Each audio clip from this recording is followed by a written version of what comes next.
जंगल में एक लकड़हारा लकड़ियां काट रहा था कि अचानक उसे शेर की जोरदार दहाड़ सुनाई दी। आवाज सुनते ही वो घबराकर उधर उधर देखने लगा।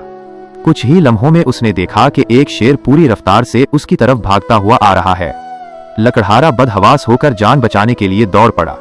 भागते भागते उसे एक ऊंचा दरख्त दिखाई दिया। वो इस पर चढ़ गया। शेर भी उस दरख्त के नीचे पहुंच गया। कुछ देर बाद वो शेर झाड़ियों की तरफ बढ़कर नजरों से ओझल हो गया। लकड़हारा डर के मारे दरख्त पर ही बैठा रहा। कुछ देर बाद उसी दरख्त के पास से एक गधे का गुजर हुआ। लकड़हारे ने आवाज देकर पूछा, अरे गधे, क्या तुम्हें कहीं शेर दिखाई दे रहा है? गधे ने इधर उधर देखे बगैर मुंह बनाकर बोला, मैं रोज यहाँ से गुजरता हूँ, मैंने तो कभी शेर नहीं देखा। तुम बिला वजह डर रहे हो, नीचे उतर आओ।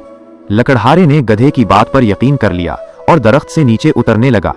लेकिन जैसे ही वो नीचे उतरा, अचानक वही शेर झाड़ियों से छलांग लगाकर निकला और एक झटके में लकड़हारे को अपने पंजों में दबोच लिया। जमीन पर गिरे लकड़हारे ने आखिरी बार गधे की तरफ देखा तो वो तेजी से भागता हुआ जा रहा था। तभी शेर ने हंसते हुए कहा, गधा वो नहीं बल्कि तुम थे जो गधे की बात मानकर नीचे उतर आए। ये कहते ही शेर लकड़हारे पर टूट पड़ा और उसके टुकड़े टुकड़े कर दिए।